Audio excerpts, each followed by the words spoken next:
In this video, I'm going to be showing you how you can log out of Instagram from all the devices that are logged into your account.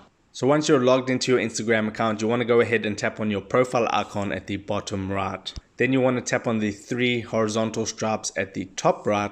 And then you want to tap on settings. And then you want to tap on security underneath privacy. And now the second option underneath password is login activity. If you tap on login activity, you can now see all the locations that you've logged into Instagram with from this account. So to remove a login, if you see someone else is logged into your account, all you need to do is tap on the three horizontal dots next to the location, tap on that, and then tap on log out. And then it will present you with this message. Just tap on OK, and you will need to repeat this process for all the login activities that you want to remove. You can't do it all at once, but as you can see, it says active now for one of them, and that's the one I'm currently logged into.